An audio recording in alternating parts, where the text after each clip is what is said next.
चली बनाओ तनी जा तवा पुलाव, बिल्कुल ठेले वाला स्वाद हमनी के घर में बनाई जा। और साथ ही में लहसुन के चटपटा सा चटनी जौन हमनी के मिलेला ठेला पर, हमनी के तवा पुलाव और लहसुन के चटनी साथ में खाए के बहुत ही स्वादिष्ट सा रेसिपी बा। नमस्कार दोस्तों, हम हैं एकता और भोजपुरिया स्वादिष्ट रसोई में रउआ सब लोग के बहुत बहुत स्वागत करतनी। रउआ सब खातिर लेके आयल बनी एकदम स्ट्रीट स्टाइल, मतलब ठेले वाला स्वाद पे तवा पुलाव और लहसुन के चटनी की रेसिपी। घर में हमनी के ठेला वाला स्वाद मिल जाई और एक एक दाना आप देख सकेनी पुलाव के खिलल खिलल बन के तैयार भइल बा। बहुत ही स्वादिष्ट सा रेसिपी रउआ सब लोग जरूर ट्राई करब जा, और पसंद आई तो लाइक कर देब। तो चलिए बिना देर के लिए शुरू करतनी जा। तवा पुलाव बना खातिर सबसे पहले हमने के चावल उबाल लेतनी जाते हैं। हम एक पतीला में 3 से 4 गिलास के करीब पानी रख लेतनी और एकरा के गरम कर लेतनी। जब तक पानी गरम होखा था चटनी खातिर हमने के मिर्ची भी भिंगा लेतनी जा। तो हम 15 से 20 मिर्ची ले बनी, तीखा बिल्कुल भी नहीं। और एकरा के गरम पानी में आप 10 मिनट खातिर भिंगा ली। तो हम अच्छे तरह से एकरा के डिप करके रख देतनी।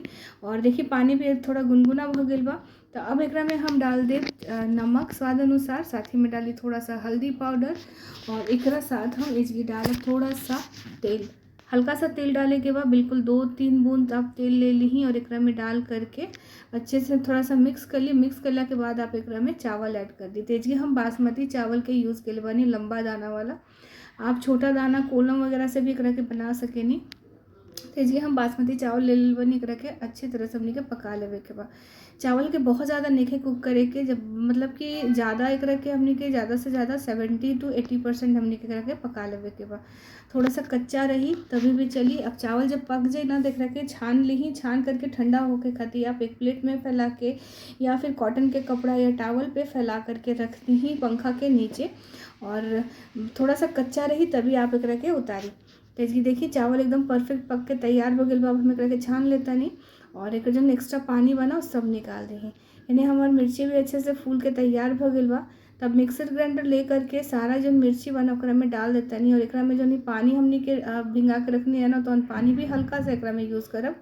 साथ ही साथ ये हम लेतनी लहसुन के कली, तो 10 से 11 लहसुन के कली हम एकरा में डाल देतनी। अब एक पेस्ट बना के हमनी के तैयार कर ले पे एकदम फाइन पेस्ट बना के एकदम बारीक। तो आप देख सकेनी चटनी के पेस्ट हमनी के बहुत बढ़िया बन के तैयार हो गए। एकरा के सेपरेट करी। वापस एक कढ़ाई के हम गरम कर देनी और कढ़ाई में डाल दे बटर। आप चाहें तो इनमें तेल भी यूज़ कर सकेनी या थोड़ा तेल थोड़ा बटर भी यूज़ कर सकेनी। हम सिर्फ बटर में बना देनी। तो हम बटर डाल दे बनी, और जब हल्का जब बटर मेल्ट हो जाए ना, तब हम एकरा में डाल दे थोड़ा सा जीरा। तो आधा छोटा चम्मच के करीब जीरा डाल करके एकरा के थोड़ा और जीरा हल्का सा फ्राई कर ली। और जब फ्राई हो जाए थोड़ा मतलब जीरा चटक जाए, तब हम एकरा में ऐड कर दे प्याज। तो प्याज हम इसकी 2 मीडियम साइज़ के लंबा स्लाइस में कट के ले बनी।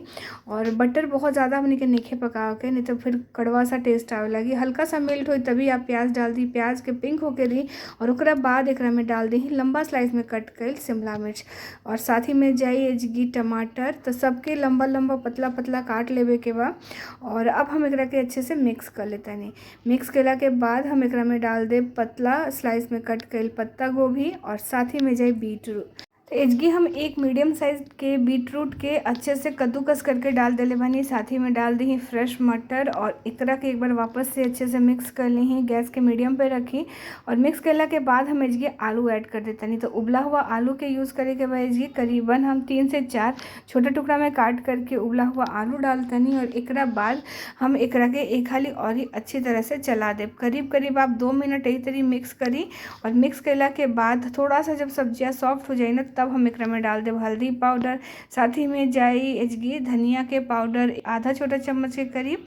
और एकरा साथ जाई एजगी नमक। तो नमक डाले के बाद बिल्कुल स्वाद अनुसार, और नमक के साथ हम एजगी डाल देता है पाव भाजी मसाला। तब एजगी हमारा 3 से 4 चम्मच के करीब, मीडियम साइज़ के चम्मच से 3 से 4 चम्मच हमारा डाले के बाद पाव भाजी मसाला। पाव भाजी मसाला डाल करके अच्छे से फ्राई करी। एक रख के मिक्स करी, करीबन 3 से 4 मिनट अच्छी तरह से फ्राई कर ली। अब एक बाद हमने के जो लहसुन मिर्ची के पेस्ट बनेले बनी जा, वो एजगी हमने के ऐड करे के बाद करीबन 4 से 5 बड़ा चम्मच हम एजगी लहसुन मिर्ची के पेस्ट के ऐड करतनी। और एकरा के डाल करके अच्छे से एकरा के हमने के मिला लेवे के, चारों तरफ से बढ़िया से मिल जाई। तब तक हमने के एकरा के चलाइब जा। अब हम एकरा में डाल देब थोड़ा सा गर्म पानी। इसकी जब पानी डाले के बाद हमने के गर्म पानी ही लेवे के बाद हमें इसकी आधा ग्लास से करीब पानी डाल करके एकरा के अच्छे से पका लेवे के बाद जब हल्का हल्का पानी रह जाई ना, तब हम एकरा ऊपर चावल ऐड करब। अगर आप चाहें तो पूरी तरह से पका सके नहीं, लेकिन पूरा पकड़े से ना पूरा मतलब चावल एकदम सूखा सूखा बन के तैयार हुई।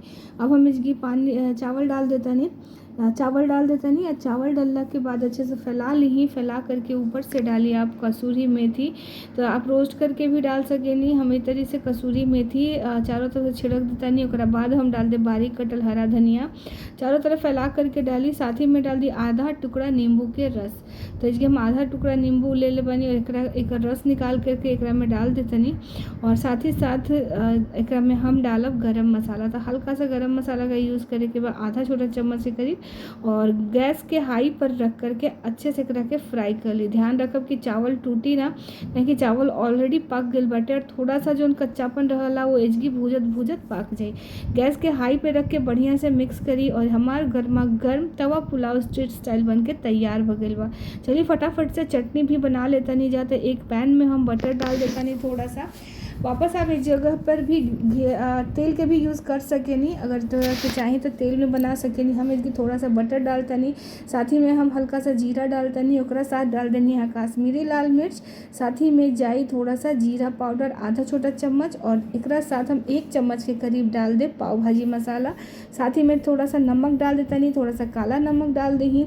अब एकरा के अच्छे से मिक्स कर ली। करीबन गैस के मीडियम पर रख करके अच्छी तरह से मिक्स करे के बाद, और जब ये मिक्स हो जाए ना तुरंत एकरा में हम लहसुन के जो पेस्ट हमने के पीस के रख लेनी है जा तोना के ऐड कर देवे के बाद। अब लहसुन के डाल करके लहसुन और मिर्ची के चटनी डाली, अच्छे से एकरा के मिक्स करी। और मिक्स केला के बाद आप एकरा में आधा ग्लास वापस गर्म पानी डाल दी और तब तक पकाई जब तक कि एक अच्छा खुशबू ना आवे लग जाए और ऊपर तेल ना दिखाई देवे लगे। जैसे आप देख सके नहीं 6 से 7 मिनट में मीडियम फ्लेम पर ऊपर बहुत ही बढ़िया खुशबू भी आता और तेल भी दिखाई देता। तो तेल देखिए ऊपर ऊपर कितना बढ़िया से आ गया बा। अब वापस एकरा के आप चला ली और थोड़ा सा जब थिक हो जाए ना, गाढ़ा हो जाए, तब गैस के आप बंद करी और हमने के एकरा के चली सर्व कर जाकर। तो गर्मा गर्म ये चटनी भी लहसुन वाला तैयार बा। ये चटनी के साथ आप एक बार जरूर तवा पुलाव बना के ट्राई करो। बहुत ही मस्त रेसिपी बा, बहुत ही स्वादिष्ट लागेला। और ऐसे ने बहुत सारा रेसिपी हमारे चैनल पे अवेलेबल बा। तो अगर सब्सक्राइब नहीं जा कैले तो रउआ सब जल्दी से जाके सब्सक्राइब कर लीजिए। बहुत ही स्वादिष्ट रेसिपी आप सब जो के देखे के मिली जाए। और फिर बहुत जल्दी मिलते नहीं एक नया रेसिपी के साथ। और हाँ, वीडियो के अपना फ्रेंड फैमिली मेम्बर के साथ ज़रूर शेयर करब जा। और अगर इंस्टाग्राम और फेसबुक पे बनी तो जल्दी से जा कर के फॉलो भी कर ली। और ऐसे ही टेस्टी टेस्टी रेसिपी के साथ हम सबसे फिर मिलते नहीं, तब तक अपन बहुत बहुत ध्यान रखब जा। Bye by.